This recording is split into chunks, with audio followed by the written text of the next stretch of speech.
October in Ashland always carried its own brand of persistent rain, but tonight was different. Water fell in thick, unbroken sheets, so heavy my windshield wipers could barely keep up. I drove home almost in a trance for the past half hour, my mind still replaying the surgery that had just ended. The golden retriever didn't make it. Even though I had done everything in my power, stitched for 3 long hours, administered medication, pressed my hands against his chest, prayed silently, his heart still stopped on the operating table at 2:47 in the morning. I pulled into the driveway and turned off the engine, sitting still in that sudden hush. The house looked exactly the same as it had 16 hours earlier, dark and cold. This old 2-story home once belonged to my parents before the accident. 4 years had passed, and yet sometimes I still found myself waiting for the kitchen light to flick on, for the outline of my mother to pass by the window, as if time could somehow fold backward. The rain showed no signs of easing. I grabbed my bag from the passenger seat and rushed toward the porch, soaked through in the brief 10 seconds between the car and the door. My scrubs were already heavy with blood and the sterile smell of a long shift, and now they were drenched in freezing rain. All I wanted was a shower so hot it stung, as if the heat could wash away the exhaustion of the past 16 hours. That was when the headlights swept across something on the concrete near the side door of the garage. At first I thought it was leaking motor oil, maybe from the last time I forgot to tighten the cap. But the color wasn't right. Too dark, too thick, and spreading in a dragged line toward the door rather than pooling the way oil usually did. I stopped on the porch step, keys in hand, my eyes locked on that stain. Every rational part of me screamed to go inside, lock the door, call the police, let someone else handle whatever this was. But I had spent nearly a decade learning to read wounds, assess damage, distinguish between injuries that could be saved and those already past saving. Blood that fresh, still clinging to the concrete despite the rain, meant someone out there was badly hurt, very badly. I went back to the car, opened the glove compartment, and grabbed the flashlight I always kept there. The beam cut through the dense curtain of rain, following the smear of blood to the side door of the garage, a door I never bothered to lock because Mrs. Patterson's tabby cat slipped in whenever thunderstorms rolled through. The door was ajar, unlocked. My heart hammered as I pushed it open. The familiar scent of motor oil and damp cardboard rushed out to greet me, smells that had followed me through all the years I'd lived here, but beneath them was another scent, metallic, sharp, unmistakably blood. I swept the flashlight across the cluttered space. Boxes I hadn't touched since my parents died were stacked along the wall, next to my father's old workbench and his tools still hanging where he had left them. And there, slumped against the back wall, wedged between a stack of winter tires and the broken lawn mower, was a man. He was unconscious, his head tipped back, his face an ashen gray beneath the flickering light. His clothes were expensive, you could tell, even though they were torn and soaked through with blood. The white dress shirt he wore was far more red than white now, especially on the left side where he was trying to hold his abdomen. I should have run, called 911, stood back, let the authorities step in, but instinct deep-rooted, animal, trained into me through years of emergency rooms and late-night calls took over long before logic could. I stepped toward him and knelt in the spreading pool of blood on the cold cement floor. If your heart tightened the same way mine did when I knelt in that chilling puddle, when my trembling hands reached for a man whose name I didn't know, lying on the thin edge between life and death, then don't leave. Subscribe to this channel, press like, and share this video so you can stay with me through every rushed breath, every decision that might alter the course of someone's life. And where are you listening from? A quiet room, a cafe filled with the sound of rain, or from your phone in the middle of the night? Leave a comment with your location so I know which corners of the world this story has touched, which hearts are following me and this stranger through the storming night in Ashland. I touched his shoulder gently, my palm smeared with cold blood. His skin was so cool I feared his heart had already stopped. I pressed 2 fingers against his neck, searching for any flutter of life through the adrenaline pounding in my ears. There was a pulse, faint but present. Relief tightened around my heart, followed quickly by the heavy understanding of how close this body was to slipping away. "Can you hear me?" I whispered, my voice sounding foreign in the thick air of blood and damp. No response. His head tilted to one side, dark hair matted to his forehead, and for the first time I saw his face clearly, strikingly handsome. The kind of sharp, deliberate beauty usually reserved for magazine covers, high cheekbones, a strong jaw, a straight nose, lips slightly parted as if murmuring something from a fading dream. Nothing about him fit the image of someone bleeding out in my garage. I inhaled deeply, forcing myself back into the familiar clarity of emergency care. Before me was not a mystery, not a threat, but a critical case. I gently moved his hand away from his abdomen where blood still seeped steadily. A small entry wound, left side, just above the pelvic bone. I checked his back. No exit wound. The bullet was still inside. I murmured almost absently, an incantation to calm my shaking nerves. "You really did pick the right house to collapse in front of." I ran inside, my heart thundering. The wildlife first aid kit I kept in the cupboard was the closest thing I had to an emergency surgical setup. It held everything: medical gloves, sutures, forceps, broad-spectrum antibiotics meant for large dogs, gauze, antiseptic, even the old bottle of whiskey I hadn't touched since my parents' funeral. I dumped everything into a plastic bin and hurried back into the garage as rain hammered against the metal roof.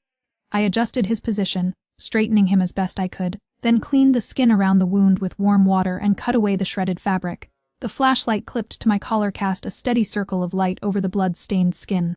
The wound was clean, no torn-apart tissue. That was good. I poured a little whiskey into the cap and swallowed a small sip, the burn crashing down my throat and settling like fire in my stomach. I needed my hands steady. I pulled on gloves, wiped them with alcohol, laid out the tools in a familiar order, and began.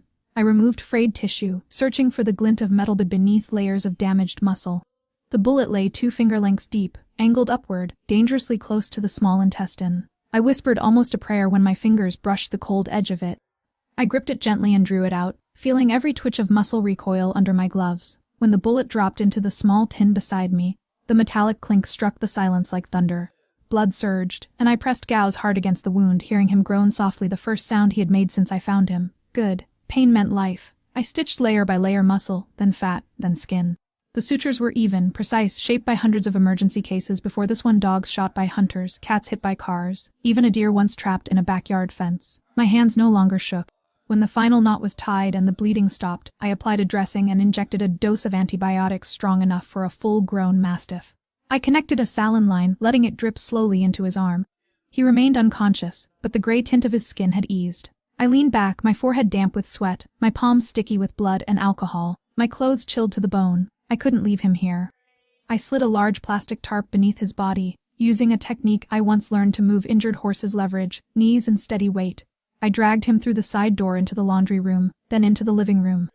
I placed him carefully on the old sofa, covered him with several blankets, and checked his pulse again, his fluids, his temperature.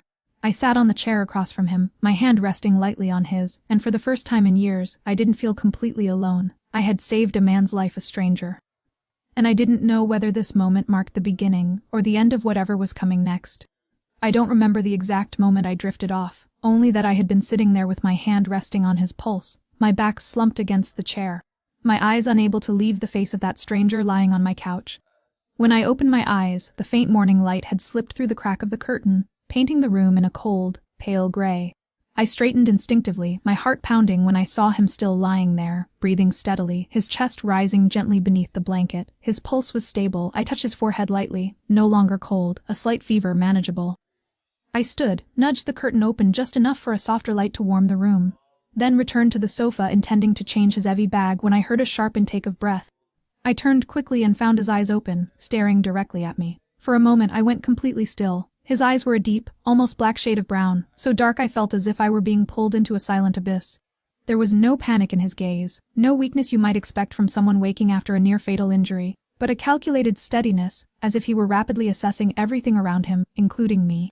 I lifted my hand slightly, speaking softly. "It's all right, you're safe. I'm a doctor." He didn't answer. His eyes stayed locked on mine, one brow tightening just barely. Then his gaze dropped to his arm, where the EV needle was set beneath his skin. He flexed his hand, tried to move, and immediately winced as pain radiated through his abdomen. I stepped closer, lowering my voice. "I removed the bullet from your body. The wound is stable, you need rest." Finally, he spoke, his voice rough and dry like sandpaper. "You didn't call the police." There was no fear in the question, no gratitude either. It sounded more like an evaluation, a test. I hesitated for a moment, then said no. "Because I figured if you meant to hurt me, collapsing half dead in my garage wasn't exactly the strategy you'd choose." He held my gaze for another beat, then looked slowly around the room. His eyes passed over the photograph of the lavender fields in southern Oregon on my wall, the worn wool rug on the floor, the old clock resting on the mantel.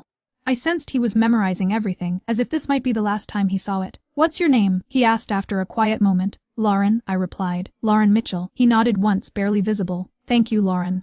I opened my mouth to ask his name, but he had already closed his eyes again, his breathing growing slower and heavier. I couldn't tell if it was exhaustion or avoidance. I studied him, wondering who I had just saved.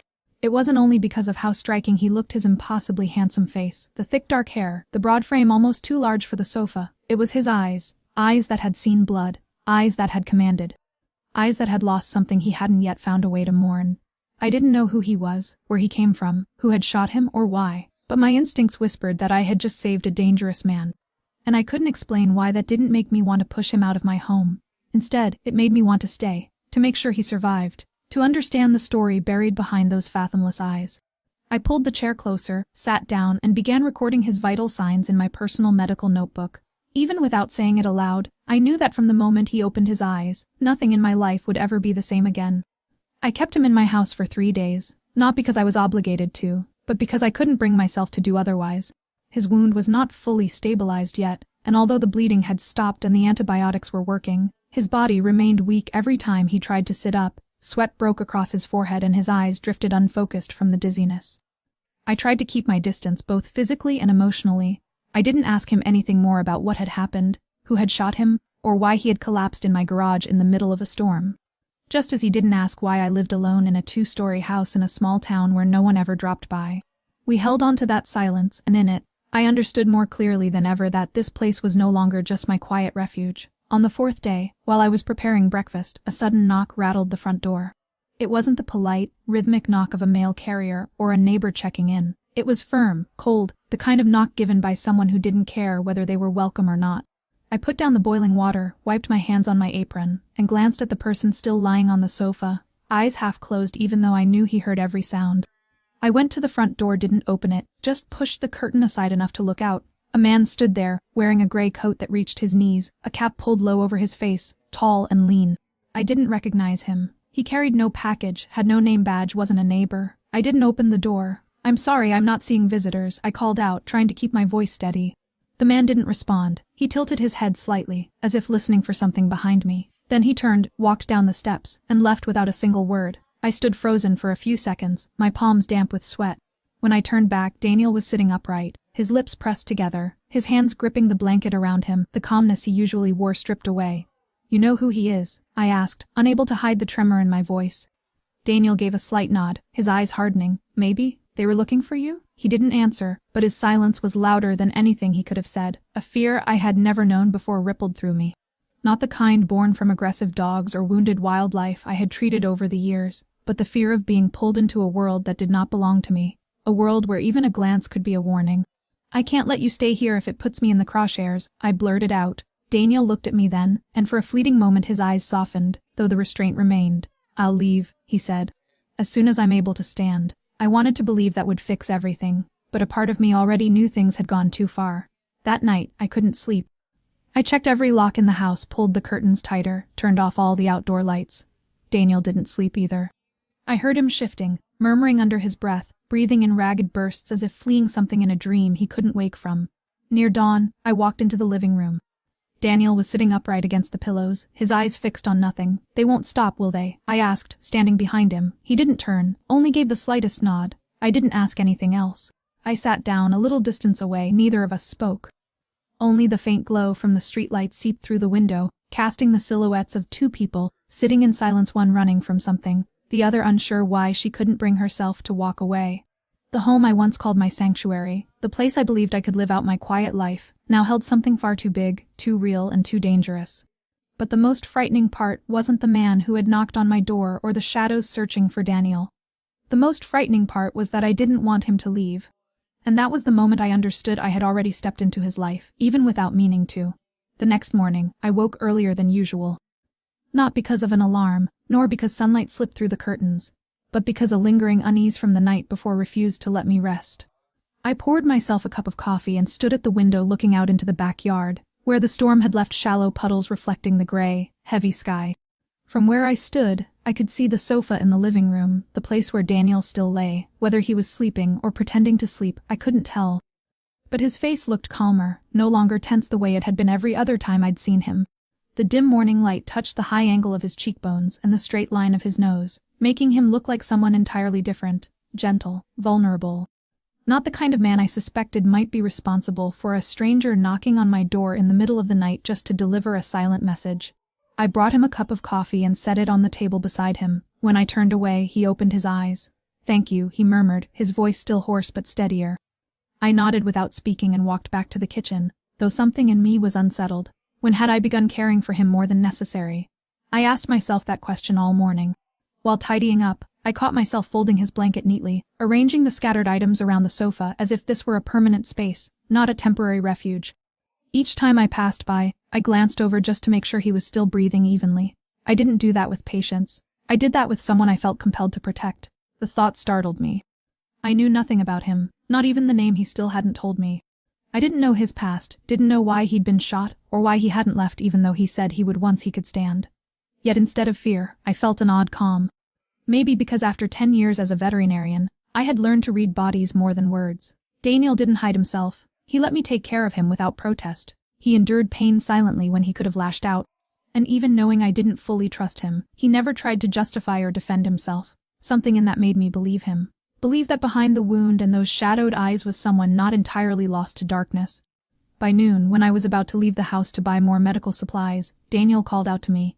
"You shouldn't go alone," he said, his voice soft but firm. "If they came here once, they'll come again." I stood in the doorway, keys still in my hand, looking at him. "So what do you expect me to do? Stay inside for a week, a month, just because of you?" He didn't answer right away.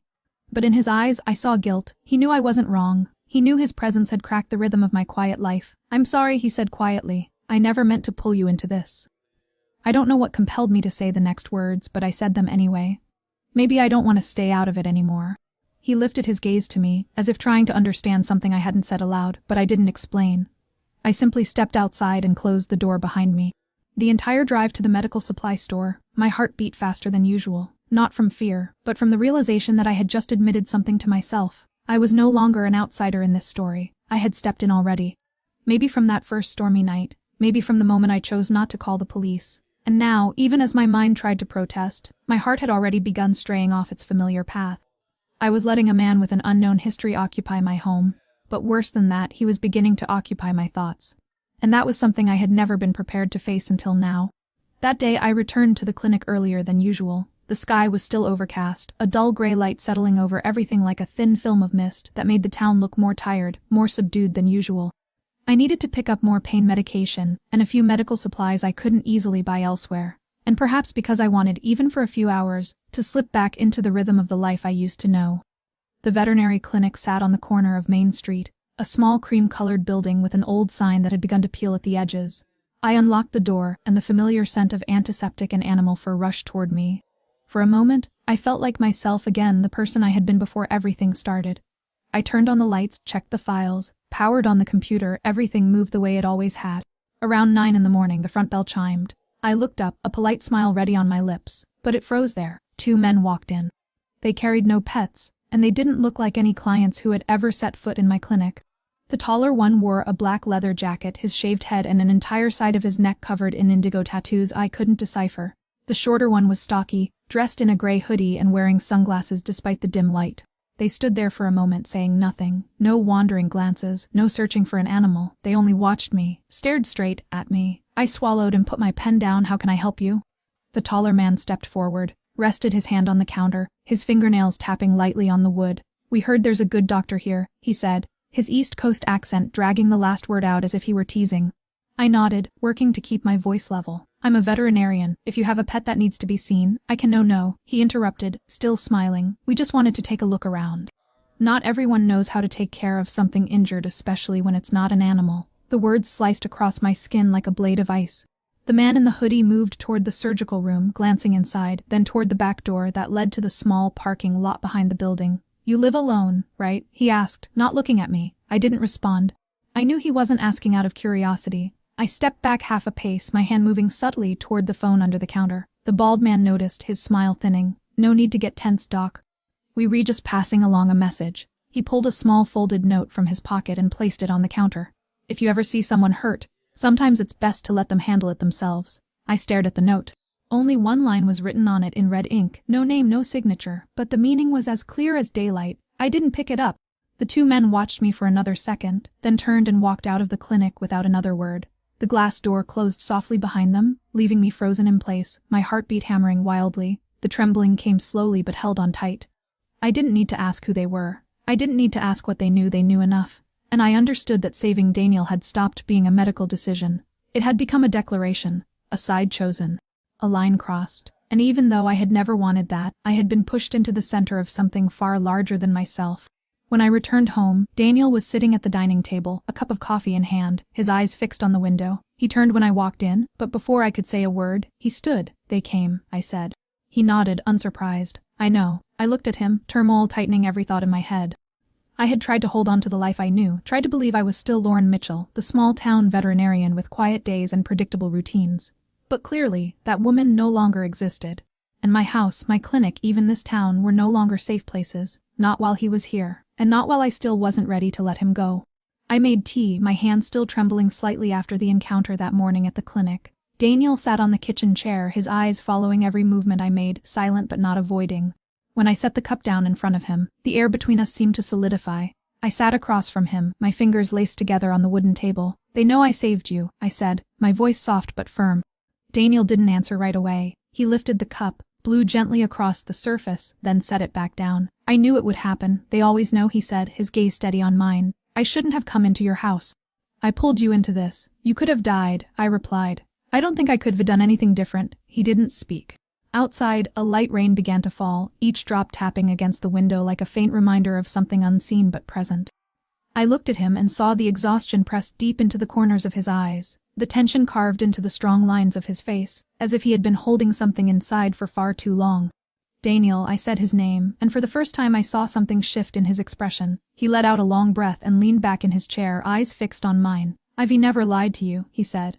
"But Ivy also never told you the whole truth." I didn't interrupt. I simply waited. "I'm not a businessman," he said, his voice even unhidden, unapologetic. "I work for an organization, one that calls itself a family. You could call it a corporation, a syndicate, or the mafia. Whatever word you prefer." My chest tightened. That word mafia was not something I ever expected to hear spoken in my kitchen on a quiet rainy morning. Daniel saw the shift in my expression and continued. "I was born into it. My father was Italian, my mother American. I grew up at long dining tables surrounded by men in suits everyone called uncles and cousins. Though none of them were actually family. I didn't choose that world, but I grew up inside it. Trained to protect, to handle things, to keep order." I said nothing. Every sentence he spoke felt like another door opening into a world I wasn't sure I was ready to enter. I once believed I could change how things were run. That I could run it like a business, no violence, no blood. But that world doesn't bend easily. Then a job went wrong, they ambushed me. Shot me just after I left the meeting point. I managed to drive off, bleeding everywhere. I thought I was going to die. And then I saw the light from your house. Listening to him, I felt as if I were drifting between two realities. The man I had thought was a victim was suddenly the center of something dangerous and violent. But what kept me from pulling away wasn't his past, it was the way he looked as he told the truth. No arrogance, no excuses. Only wariness and honesty. "I never wanted you caught in the middle of this. I thought if I left quickly, maybe you'd stay safe. But it's too late now. They've found you. They won't stop." I nodded slowly. "I know." Daniel lowered his head, his hands clasped tightly together on the table, as if awaiting a verdict. But I didn't judge him. I simply looked at him and asked one question. "What happens now?" He lifted his gaze to mine, and for the first time I saw eyes that weren't hiding anything at all. "Now I end this," he said. "Before it comes to you again." I nodded. Not because I understood everything, but because I knew in that moment there was no turning back anymore. And perhaps, deep inside, I didn't want to. After that morning, my house was no longer just a place to live. It became a quiet front line. Daniel spoke less, but his actions said far more. He moved through the rooms with steps so light they made no sound, his eyes constantly checking the doors, the curtains always drawn just enough for him to see out without anyone seeing in. He slept even less, often staying awake the entire night on the living room chair, while I pretended to sleep, though my chest felt weighed down by something heavy and immovable. I didn't know exactly what was coming, but I felt it drawing closer, like a cold draft slipping through the cracks before a storm breaks open. On the second day after Daniel confessed everything, things shifted in ways I could never have predicted. I went to the clinic in the morning as usual, but the moment I stepped inside, I knew something was wrong. Everything was where it should be, no broken windows, no missing files, nothing disturbed. Yet I felt it, the unmistakable sense that someone had been there before me, and then I saw it. A small knife, driven straight into the reception desk, the blade piercing through an old photograph I always kept there. A picture of me with my parents, taken in front of this very house during the last summer they were alive. I froze, the chill running through me from the inside out. No message, no signature, nothing explicit, but I understood the meaning perfectly. This wasn't a warning anymore. This was a threat. I rushed home immediately, my heart pounding so hard I could hear each thud echo inside my ears. Daniel was in the backyard, sitting on the wooden bench beneath the old oak tree, the midday sunlight filtering through the leaves in soft, broken patches that made the world look deceptively peaceful. But when he lifted his head and saw me, one glance was all it took. He already knew. I didn't need to say anything. I simply held out the torn photograph, the knife still stained with dried blood. Daniel took it, his expression darkening. "They were sending a message," he said, his voice low and steady, as if he had witnessed scenes like this 100 times. "Not to me, this one is for you." I clenched my hands, trying to hold steady. "I understand." He turned toward me, his eyes more serious than I had ever seen them. "From now on, you can't live the way you did before, Lauren. You have to let me guide you. You have to trust me, even if it goes against every instinct you have." I looked at him. "I didn't save you to become a hostage. I'm a doctor, Daniel. I know what it means to take responsibility for a life. But now this isn't just about you. This is my home, my town, my life." He said nothing for a few seconds, then nodded. "I know. But you need to understand this too. They don't just want to kill me. They want to erase anyone who has ever stood beside me. And now you re-part of the story whether you chose it or not." I turned away, looking toward the wooden fence where the stray cat used to wander by. It hadn't come in days. Maybe it sensed something too. Maybe the whole town had begun to shift. I exhaled, feeling something rise inside me, fear, yes, but also a strange solid determination. "So what do we do now?" Daniel stood, sliding the torn photograph into his jacket. "We prepare, and I'm going to teach you how to survive." In that moment, I knew I had crossed a line. I was no longer the quiet woman living alone, tending to injured pets in a peaceful small town. I had become part of the darkness Daniel carried with him. And I understood just as clearly that there was no turning back. That evening, Daniel taught me how to lock the door with the extra bolt he had installed himself. Then showed me how to look through the crack in the curtain, without letting my shadow give me away. He taught me how to stay calm when footsteps sounded in the yard at night, how to recognize an unfamiliar car parked too close for more than 30 minutes, how to use a flashlight as a silent distress signal if calling for help wasn't an option. Those were not lessons I had ever imagined learning after 10 years in this small town, much less from a man I had known for less than a week. But in the quiet of my kitchen, with nothing but the soft patter of rain on the roof and Daniel's low voice threading through the stillness, I felt oddly protected. It was a strange feeling, having fear and safety exist in the same breath, knowing that what was coming might be worse than anything I had lived through, yet not wanting Daniel to disappear from my home. After checking every window and the lights in the yard, he returned to the kitchen where I was rinsing the last of the cups. The warm yellow glow from the overhead lamp softened the edges of the countertops and cast quiet shadows across the walls. He leaned against the doorway, arms crossed, watching me in silence for a long moment. I set the final cup on the rack, dried my hands on a cloth, and looked up at him. "How long do you plan to stay?" I asked, unsure what answer I truly wanted. He looked at me without blinking. "Until you re-safe, or until no one is chasing us anymore. It could be a week, could be never." I nodded, a hazy wave of acceptance spreading faintly through my chest. We stood there for a while, listening to the clock ticking on the wall. I could feel my heartbeat, slow and steady but impossibly loud inside me. Daniel moved closer, not hurriedly. I didn't step back. The distance between us closed as if pulled by something neither of us could resist. When he stopped in front of me, his breath brushed my cheek, his eyes locking onto mine. No words, no hesitation. He leaned down, and I tilted my face up to him, as though it had been written into the space between us from the beginning. Our lips met in a kiss that was soft, warm, and filled with the tremor of uncertainty. It wasn't the kiss of two people who had loved each other for years. It was the kiss of two people standing on the edge of life and death, where every feeling was raw enough to ache. A kiss born from fear and the desperate need for connection. I felt his hands close gently around my waist, and mine rested against his chest, where the wound beneath his shirt was still healing. His heartbeat was strong, steady, alive. He was here, he was alive, and suddenly that was all that mattered. When he pulled back, we stayed close, our foreheads almost touching. "I'm sorry," he whispered. I shook my head and whispered back, "Don't be."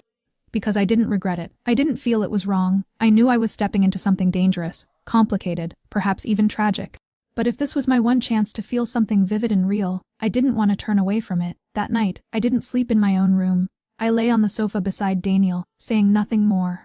He didn't kiss me again, didn't reach for me, only held my hand in the dark. Outside, the wind sighed through the trees and the rain continued its steady fall.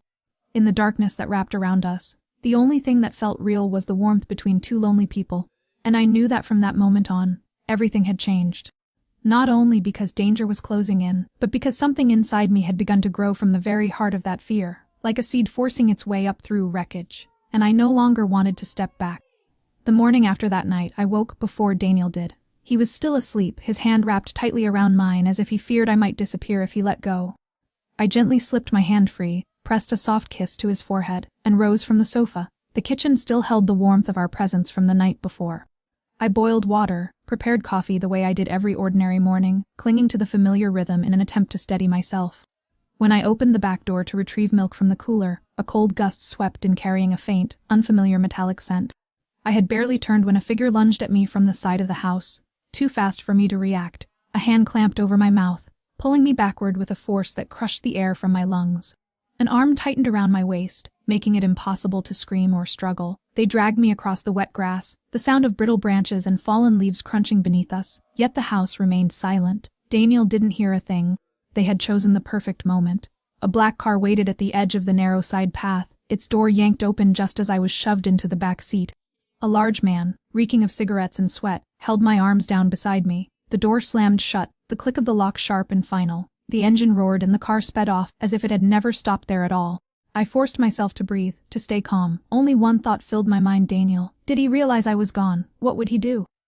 I wasn't afraid of dying, but the thought of him not knowing what had happened hollowed me out from the inside. The car drove for a long time, leaving the town behind, rattling over uneven dirt roads, weaving deeper into a quiet forest. Eventually it stopped in front of an abandoned warehouse, its concrete walls cracked, the rusty metal door sagging on its hinges, looking as though no one had used it in years. They dragged me out and pulled me inside, where faint light from a high window cast long shadows across the dusty floor. A man was waiting, not as large as the others, but colder by far. He sat on a wooden chair, a half-burned cigar between his fingers, tapping his knee as if this meeting had been scheduled long in advance. "Ms. Mitchell," he said, his voice edged with a sharp northeastern accent. "We've heard quite a bit about you." I clenched my jaw, offering no reply. He continued, "Honestly, I didn't expect Daniel to let you stray so far from him. You must be special." He lingered on the word special as though he was poking at a wound. "I don't know who you are," I said, my voice shaking even as I tried to keep it steady. "And I don't care." He chuckled softly. "I like you. Really I do. But you need to understand something. Daniel's world doesn't spare anyone, not even the innocent." He stood and approached me, his eyes like blades. "We don't need to harm you, Lauren. But Daniel needs to learn where the line is, and sometimes that line is drawn in blood." He reached for my face, but I turned sharply away, a hiss of anger tearing from my throat. I don't know how long passed after that. They tied me up, left me seated on the cold floor, the dim light sweeping across drifting specks of dust. Time lost meaning. There was no morning or afternoon, only the sickening stretch of fear and the hollow ache expanding in my chest. I thought of only one thing: Daniel would not let this happen. He would find me. He always kept his word. I closed my eyes, forced my breaths to stay steady, pushed back the rising terror, and clung to the single thread of faith left to me, the way someone drowning clings to a piece of drifting wood in the open sea. He would come, and when he did, everything would change. I woke to the smell of damp concrete, the cold seeping through my thin shirt, and a sharp ache burning through my wrists where the ropes had been tied too tightly for too long. The light inside the warehouse hadn't changed. It was still that pale, sickly gray, as though time itself had stopped moving in this place. Somewhere nearby, water dripped rhythmically, like the ticking of a clock that didn't belong to the world of the living. My back was numb, my shoulders stiff from being forced to sit sideways for hours. My head throbbed, but I forced my breathing to stay steady. No one was in the room now, just me and the stained patches on the cold cement floor where the dust still held faint outlines of footprints. I scanned the space, noting every door, every object that might help me escape if the chance came. But my legs were bound tightly with plastic ties, unyielding, impossible to loosen without a blade. The metal door on the left was shut, and not a single window was large enough for anyone to slip through. I inhaled slowly, trying to clear my head even as my temples pounded with fear and pain. A noise echoed from outside. Footsteps striking metal. The squeal of hinges as the door opened. He stepped in, the same man who had spoken to me when I was first brought here. This time he didn't smile. He didn't bother with pretense. In his hand was a phone, camera already open. He crouched down in front of me and held the screen up to my face. We were going to send Daniel a little video, a small message. "You know, sometimes men don't understand limits unless they see something that actually hurts." I clenched my jaw and said nothing. He motioned to another man behind him, who stepped forward holding a small utility knife, the kind with a blade sharp enough to glide through skin like butter. A shiver ran through me despite my effort to stay still. "We were not going to kill you, Lauren," he whispered, "just leaving a mark, a small one. Enough for him to remember." The cold edge of the blade touched my wrist, so lightly it could have been a fingertip. I knew one small press would draw blood. But I didn't scream. I stared straight into his eyes, swallowing every shred of panic clawing at my chest.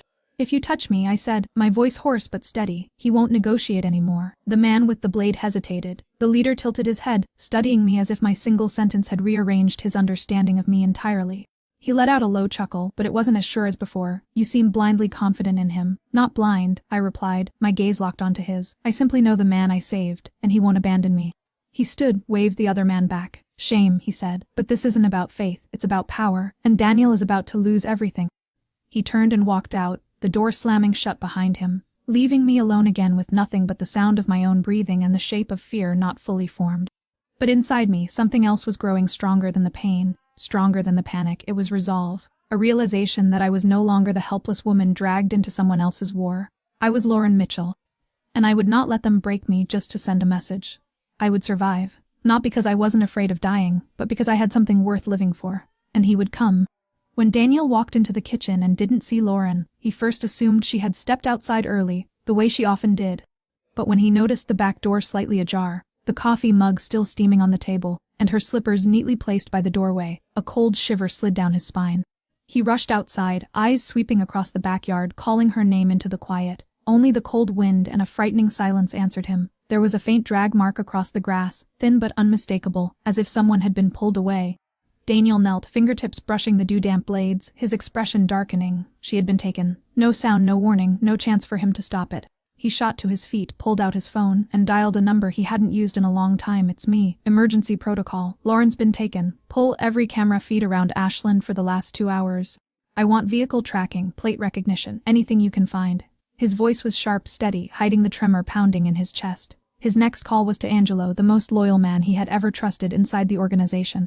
They crossed the line. Assemble the team. I want 2 trackers, 1 sniper and a driver. I'm leading. Within 30 minutes, an entire network had come alive.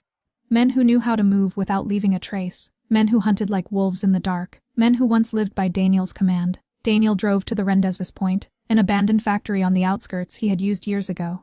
A map lay spread across the table, a laptop flickering with feeds from city traffic cameras, facial recognition programs churning through images at full speed. Angelo pointed to a blurred frame, a black SUV parked near Lauren's house around 4 o'clock. No plates. A rental. Another clip appeared, captured by a traffic camera 2 miles away, the same vehicle turning toward the remote northern woods.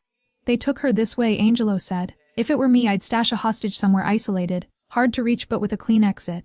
Daniel studied the map, scanning each sector as if imprinting it onto his bones. He paused over a spot near the old industrial zone, once used by a defunct branch of the organization. There, he said, no cameras, no foot traffic. Thick walls, old steel doors still solid, 1 entrance but a back route to the highway.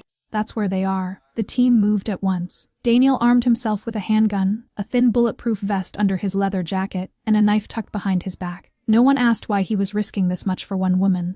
They only saw the absolute focus in his eyes, a man without fear, without doubt. This was no mission. It was a vow. When their vehicle stopped 200 meters from the warehouse, the team split into formation. The sniper took a high vantage point, another man circled to the back. Daniel signaled for silence, moving forward with the predatory grace of someone forged in shadows. At the door, he nodded for Angelo to attach the electronic breaker. A soft click echoed, and the door eased open as if the world itself were holding its breath. Daniel slipped inside first, gun raised. In the darkness, he saw Lauren bound, frightened, her eyes widening the moment she saw him. He ran to her just as a guard sprang from the side entrance, but before the man could lift his weapon, a sniper's bullet split the air and slammed into his shoulder. It was over in seconds. Daniel cut Lauren free, pulling her into his arms as she collapsed against his chest, breath trembling, strength drained. You came, she whispered, and it was the only thing he needed to hear to know he had made the right choice. Not for power, not for pride, but because the woman shaking in his arms was the one thing in this world he could not afford to lose. And this time, he would never let anyone take her from him again. Daniel held Lauren tightly for a brief moment before helping her to her feet, his eyes never leaving the shadows inside the warehouse. He knew better than to believe that 1 wounded man meant the danger was over. This was an organization that lived in darkness, and they never allowed their prey to walk away easily. Lauren trembled, but she pushed herself to follow him, her hand gripping his arm as though letting go would pull her back into the nightmare she had just escaped. Daniel signaled for Angelo to cover their rear. The sniper reported 2 more targets moving from the west side of the warehouse toward the secondary exit. Time was slipping away, and the silence around them felt like the moment just before thunder. Daniel pulled Lauren close against the wall, drawing a second gun and handing it to Angelo. Cover the rear door. We were getting out through the vehicle entrance. Move fast and don't stop. She nodded without question, trusting every word he said with an instinct she didn't fully understand but couldn't resist. They moved quickly down the hallway, the faint light from the weapon-mounted flashlight sweeping across dried blood smears and rusted doors chained shut. A metallic clatter echoed from the right, and Daniel stopped instantly, pushing Lauren flat against the wall before lifting his gun. 2 men appeared at the end of the corridor, one of them firing. The bullet grazed past Lauren's head, sparking against the wall. Daniel reacted before she could even gasp 2 precise shots, 2 bodies collapsing before either could lift another weapon. The team didn't pause. They turned sharply into the back lot where the SUV waited with its doors already open, the engine rumbling. Angelo advanced first, covering both sides while Daniel helped Lauren into the back seat, still watching the darkness behind them. A burst of gunfire erupted from the tree line. The sniper's voice cracked through the radio, incoming from the west woods. 3 armed targets heading toward the vehicle. Daniel didn't wait for the full report. He slammed the door shut, vaulted into the front seat, pulled a backup gun from his ankle holster, and ordered, "Drive." The SUV shot forward like a released tether, gravel spraying behind them as bullets chased the vehicle but never found purchase. The sniper's cover fire slowed the pursuit, buying them the seconds they needed. After several breathless minutes, they burst onto the main road and sped toward the glow of the city lights as if clawing their way out of hell. Inside the car, Lauren said nothing. She leaned against the door, eyes fixed on the passing blur outside, though she didn't seem to truly see any of it. Daniel watched her through the rearview mirror, a sharp ache twisting through his chest. She wasn't crying. She didn't scream, but her silence cut deeper than either. "Are you all right?" he asked softly. She turned toward him, her eyes glistening, but her voice steady. "I'm all right. Just don't take your eyes off me again." Daniel nodded, offering no promise, because he knew that from the moment she was taken, the only thing that kept him breathing was the certainty that he had to bring her home. No cost was too high, no enemy too dangerous. Lauren was not a bargaining chip. She was the only reason he still wanted to live in this brutal world. When they reached the small house in Ashland, the porch light was still glowing. The chair where he had sat that first night was still there, but everything had changed. Daniel carried Lauren inside, set her gently onto the sofa, then dropped to his knees, his hand closing around hers. She reached up to touch his face, her fingers trembling from cold and exhaustion, but still strong enough to hold him as if anchoring herself to life. "You really came," she whispered again, as if she still couldn't believe it. "I promised you," he said, resting his forehead against the back of her hand. And this time, they didn't need another word. Because when the gunfire finally faded into memory, when the shadows loosened their grip, what remained was life, return, and a love forged in the fire of fear and the salt of tears. After everything finally quieted down, the house sank back into silence. Lauren had fallen asleep on the sofa, her shoulders still trembling faintly beneath the thick blanket wrapped around her. Daniel sat in the chair across from her, his eyes never leaving her even for a moment. He had witnessed horrors before, walked out of gunfights that should have ended him, watched men fall just a few steps away. But never, not once, had he felt the kind of terror that gripped him when he entered that warehouse and saw her tied to the cold floor. It was a feeling that tore at him from the inside, a mix of fury at his enemies and a punishment he felt he deserved. Because he knew painfully well that all of this happened because of him. Lauren stirred, her eyes fluttering open, unfocused for a second before they landed on Daniel's face. She pushed herself upright, her hands still clutching the edge of the blanket as though anchoring herself to something real. "I'm awake," she whispered. Daniel nodded, stood up, poured her a glass of water and handed it to her. She took a few small sips, then looked at him, her eyes soft and confused all at once. "Why me? Why did they go after me instead of anyone else?" He sat beside her, silent for a long moment. He knew he couldn't keep avoiding this question. She had stepped too far into his world, and the only thing that could keep her there now was the truth.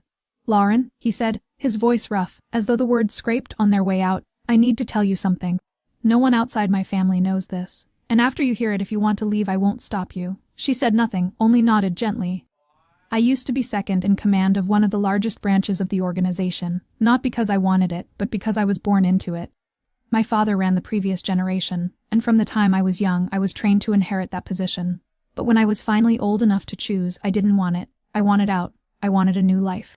I started building relationships, creating a clean network, hoping I could pull men like me out of that old cycle." Daniel paused, breathing in deeply as if swallowing the weight of his own confession. "But it's not easy. Once you step into that world, it never truly lets you go. And I betrayed them. I sided with a faction that wanted reform, an end to the bloodletting. I used documents, finances, information, anything I could to force the parent organization to back down. And because of that, they've been hunting me, and you were the only person who helped me without asking for anything in return. You saved me without knowing who I was. You trusted me when you should have been afraid. To them, you were my weakness, the only way left to break me." Lauren looked straight into his eyes, as if reading every fracture in his voice. You think I'd leave after hearing this? She asked, not angry, not accusing, just seeking the truth. Daniel didn't answer immediately. He lowered his head, his hands clasped so tightly his knuckles turned white. I don't want you to live in fear. To look over your shoulder every time you walk outside. I don't want to pull you into the kind of life I had. Lauren reached out, her fingers brushing over his hand with a gentle firmness. Daniel, I was kidnapped, tied up, and convinced I might die. And the only thing I was truly terrified of was the idea that you wouldn't come, that you wouldn't be alive to keep your promise. Your world may be dark, but you were the only light I had left in that moment. You didn't drag me into this. I stepped in because I chose to trust you. Daniel lifted his head, his eyes rimmed with red though no tears fell. What shone there instead was gratitude, pure, aching relief, like someone had just lifted a stone off his chest. He didn't speak. He simply tightened his hold on her hand. In that silence, the truth finally had a place to settle, and love twisted, born under impossible circumstances, still managed to find a place to survive. The next morning, sunlight slipped through the curtains and stretched across the wooden floor in warm golden lines, yet the heaviness of the night before still lingered in my chest. I sat by the window with a cup of tea gone cold in my hands, watching the small garden outside where Daniel was clearing the patch of ground trampled during the chaos. He worked in silence, each movement steady and deliberate, as if he were not only restoring the yard but also trying to reorder the turmoil inside himself. I knew I could leave. I had every reason to pack my bags, return to Portland, request a long leave from work, and treat all of this as a nightmare I was waking from. I could go back to my old life, where no one hunted me, where I didn't need to learn how to hold a gun or glance over my shoulder at the grocery store. But I also knew that if I walked away, I would carry an emptiness no familiar routine could fill. Daniel wasn't perfect. He carried a bloody past, deep wounds, and an entire world I once believed existed only in fiction. Yet in the most dangerous moments, I saw the true man beneath it all, the one who made me feel safe, trusted, and loved in a quiet, unwavering way. When Daniel walked back into the house, his jacket still dusted with dirt, he stopped at the doorway, watching me with a cautious, almost fragile hope, as though he too was waiting for an answer but didn't dare believe one existed. I set down my tea, walked toward him, and without a word, took his hand. I'm not going anywhere, I said, my voice calm but certain. He stared at me, incredulous. Lauren, you don't have to sacrifice your life because of me. You can start over somewhere safe, somewhere peaceful. You don't owe me anything. I shook my head and tightened my grip on his hand. This isn't about debt. It's about choice. I don't want to run, I want to stay. Not just because of you, but because I'm not the same woman I was before. Everything I've lived through, everything I've seen, it changed me. And if I walked away now, I'd never feel whole again. Daniel's fingers closed around mine, and in his eyes shimmered a kind of emotion I had never seen, something breaking open inside him. A shield he had held up for far too long, finally allowed to crack. He didn't thank me or make promises. He simply pulled me into his arms and held me as if that embrace was the only world he needed to keep intact. That afternoon, we sat together on the porch steps, speaking little, just watching the sunlight fade over the tops of the distant trees. The stray cat from before suddenly reappeared, slipping out from the bushes and strolling toward us as if it had never left. I smiled, then glanced at Daniel. Maybe even it knows this is home now. Daniel rested a warm, steady hand on my back. As long as you're here, he said softly, this place will always be home. Fear still lived somewhere inside me, and the future remained uncertain, but I knew I had chosen correctly. Not the easy path, but the path where my heart felt alive, and that was the one choice I would never regret. From the night after the rescue onward, an entirely new chapter began in my life. Gone were the mornings where I brewed coffee and opened the doors of my veterinary clinic with the unhurried ease I once took for granted. In their place came short briefings with Daniel and his team, quiet men with watchful eyes and movements shaped by experience and caution. They weren't faceless figures born of the shadows as I had once imagined. They were real people, people who had once had families, careers, ideals, and who were now trying to salvage whatever conscience remained in a world where good men often got crushed.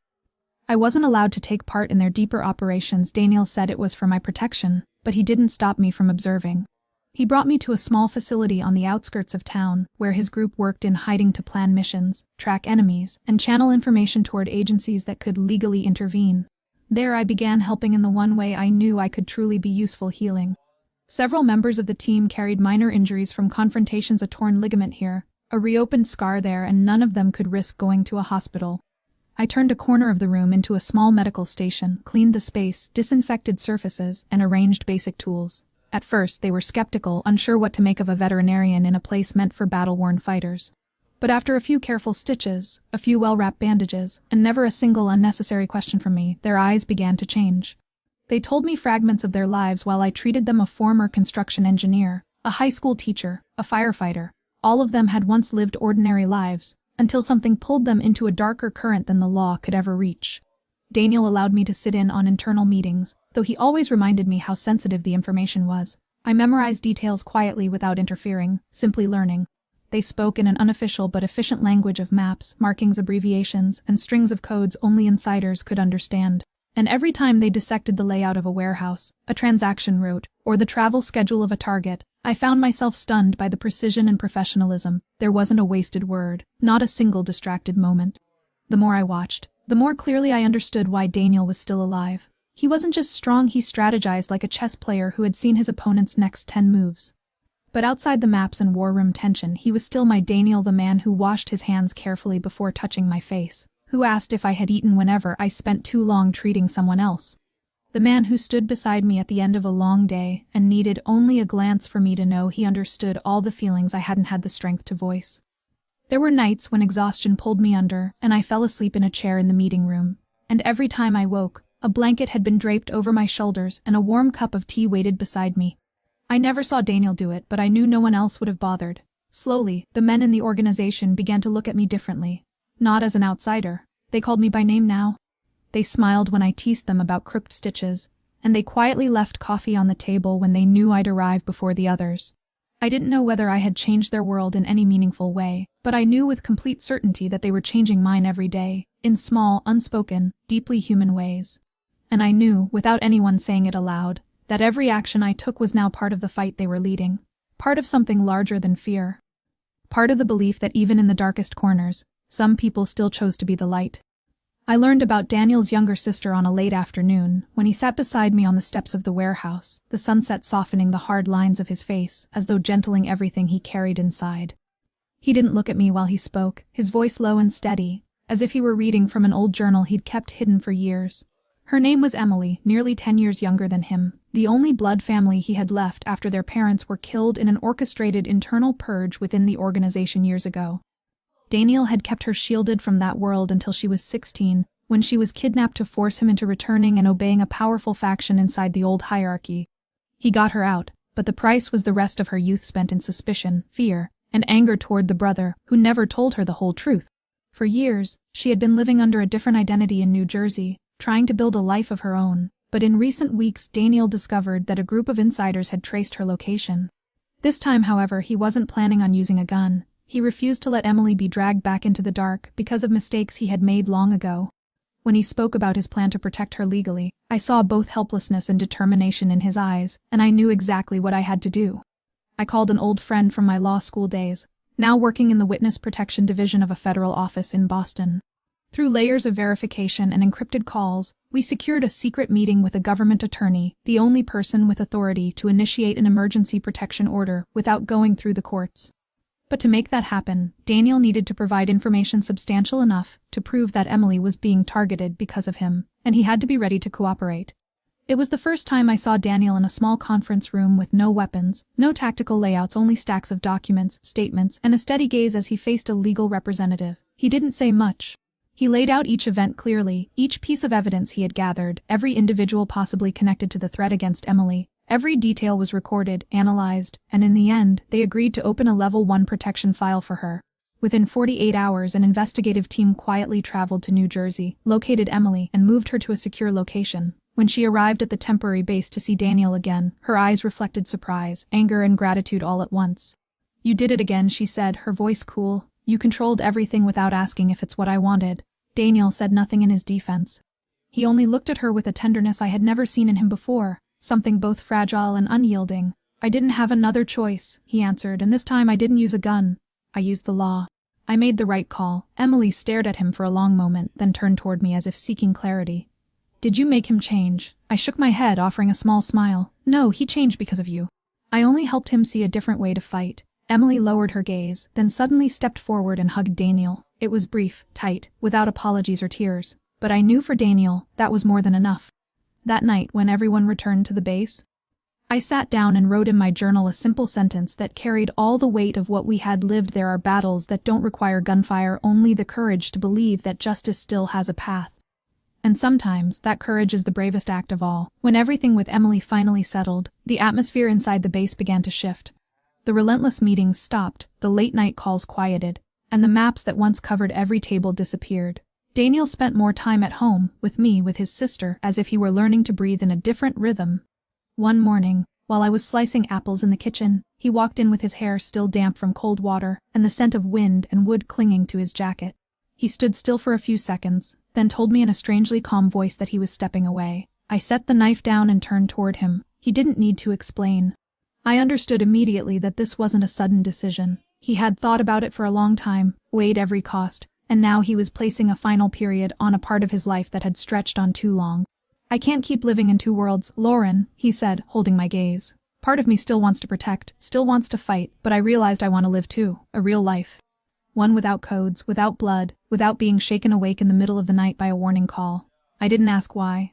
I only nodded and placed my hand over his, letting him know I was with him no matter what came next. Stepping away wasn't as simple as a phone call or a resignation letter. Daniel had to reorganize every file, hand his responsibilities to someone trustworthy, erase every link that could be traced back to him. The team supported him like an unspoken ritual, no ceremony, no speeches, just quiet respect. Angelo, who had survived countless operations with him, was the first to shake his hand, eyes slightly red but silent. They understood each other without speaking. During the transition, Daniel had quiet days, afternoons when he sat for hours on the bench behind the base, staring into the distance as if gathering the loose ends of a life he was preparing to leave behind. I knew he felt not only relief, but also a kind of invisible grief. He had been shaped by that world. It was where he first learned to survive, to fight, to sacrifice. But one early morning, before I even woke, he placed a sheet of paper on the kitchen table. It was the final list of encrypted files, the new storage locations, and the passwords sent to federal authorities to protect the people still inside the organization. At the bottom, in his handwriting, was a single line: "It's done." That day, for the first time in months, I saw Daniel sleeping peacefully beside me, his breathing steady, his hand loosely wrapped around mine as if without realizing it. No knocking at the door, no glowing phone screen in the dark, only a quiet so pure I once thought we would never reach it. That evening, we cleaned the backyard garden where the grass had grown wild and the stepping stones were slick with moss. Daniel took off his jacket, rolled up his sleeves like an ordinary man. No trace of the person who had stood against some of the most dangerous forces I could imagine. He laughed when I teased that he looked more like a gardener than a commander. And for the first time in a long while, his smile wasn't forced or guarded, it was genuine, rising from somewhere deep inside him. In that moment, I knew something had truly ended, and something else had begun. No more borrowed life, no more waiting for bad news. We had been given a second chance, and this time, we were both ready to live fully inside it. I returned to my veterinary clinic on a Monday morning, the air crisp and cool, a thin veil of dew still clinging to the car windows. The glass door was fogged with dust, and the old wooden sign swayed gently in the wind as if greeting me home. I unlocked the door, pushed the familiar wooden frame open, and drew in a deep breath. The scent of disinfectant, old wood, and the faint trace of stale coffee still lingered. Everything looked almost the same, yet I was no longer the woman who once opened this door every day without thinking. I spent the entire morning cleaning, wiping down shelves, sorting through patient files, and calling a few regulars to let them know I had reopened. Their reactions warmed something quiet inside me: the congratulations, the genuine concern, and the small animals carried into my arms with such trust. Mr. Bill brought in his old dog Henry, still limping but wagging his tail wildly when he saw me. The elderly man hugged me tightly and whispered that the whole town had hoped I would come back. I didn't tell them what had happened. I couldn't. But in Daniel's eyes, as he stood at a distance leaning against the old pickup truck, I knew he was silently watching every detail, every person who came close to me. He was no longer part of the old war, but the instinct to protect lived in him like a second heartbeat. Every afternoon, he picked me up after work, sometimes waiting in silence, sometimes stepping inside to help me clean cages, change water bowls, or gather laundry. He once lived between life and death decisions, yet now he spent an entire hour patiently brushing the fur of a stray cat I was treating. This new life wasn't entirely peaceful the way I had once imagined. There were still moments when the sound of an unfamiliar car stopping outside made me flinch, or when a phone call from an unknown number made my chest tighten. Daniel installed cameras around our home and the clinic, and I carried a small tracker he tucked neatly inside the keychain I always used. Peace now came with conditions, but I accepted that. Because I understood we had walked out of a place that didn't let go easily, and the price of freedom was vigilance. The strange thing was, I didn't feel exhausted by it. If anything, it made me cherish each day more deeply, each moment I could live as an ordinary person. Opening the door to a small patient, touching a life that needed me, seeing the trust in an owner's eyes when I told them everything would be all right. That evening, when I locked the clinic door, Daniel wrapped an arm around my shoulders and asked if I regretted anything. I looked up at him, the streetlights carving soft lines across features that once held nothing but mystery but now felt like home. No, I whispered, I don't regret it. I only wish we could have reached this place sooner. He tightened his arm around me, and for a fleeting second, I heard the faintest sigh escape him, as though everything he had carried for so many years had finally found a place to rest. And together we walked toward home, where for the first time in my life, I believed the past could sleep quietly, and that peace, even peace with conditions, was still something worth living for. One autumn evening, in the small kitchen tucked into the corner of our home, the warm glow of the yellow light brushed over everything like a gentle layer of paint. I was slicing vegetables for dinner when Daniel came up behind me, wrapping his arms around my waist, resting his chin on my shoulder, his breath soft against my ear. Without a word of warning, he turned me around, lifted my hand to his chest, and whispered, "May I have this dance, doctor?" I laughed, barely having time to react before music drifted from the old speaker, a smooth jazz melody slipping into every corner of the room. On the kitchen floor marked with years of wear, we began to dance. There was nothing perfect about our movements, nothing technical, just two people who had survived storms, now learning how to listen to the quiet rhythm of each other's hearts. We turned slowly in the familiar space, the clatter of a spoon on the counter, the scent of roast chicken in the oven, and the soft sound of rain tapping against the porch all blending into a small symphony of ordinary life. I rested my head against his chest, feeling the steady beat beneath my cheek, as if confirming that everything truly had changed. No more sleepless nights filled with fear, no more gunshots or footsteps lurking behind closed doors. Only us, and the present moment. When the music faded, Daniel bent down and kissed my forehead, a kiss light as a promise. I didn't ask about tomorrow, and he didn't speak of the distant future. All we knew was that right now, we were living, we were loving, and we were treasuring moments we once thought might never be ours. My story with Daniel is not a perfect love story. We have failed, we have feared, we have come close to letting go. But in those moments when we were at our weakest, we somehow found strength, not the strength born of muscle or gunfire, but the strength that rises from trust, from choosing to stay when the easier choice would have been to walk away. This story may make your heart race, it may bring you to tears, or simply hold you still for a quiet moment of reflection. But we believe what lingers in the end isn't the action or the danger, it is the rebirth of a life. It is the reminder that sometimes the bravest thing you can do is forgive yourself, and forgive someone else. It is the lesson that love does not mean sacrificing everything, it means choosing each other again and again, even after the world has cracked in your hands. If this story touches something inside you, if it makes you think of someone you once loved or lost, if it makes you look at yourself in the mirror and smile, because you too found your way out of the dark, please let us know. Leave a comment below the video and share the truest feeling from your heart. We would love to hear from you and walk beside you through the next stories. And don't forget to subscribe to our channel so you can continue receiving these heartfelt videos every day. If you found meaning in this one, please like it and share it so its message can reach someone who may need it. And how about you? How did this story make you feel? Have you ever lived through something similar?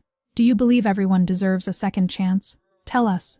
Thank you for spending your time listening and staying with us. Wishing you good health, a peaceful heart, and happiness in every day you live. Goodbye, and we all see you in the next video.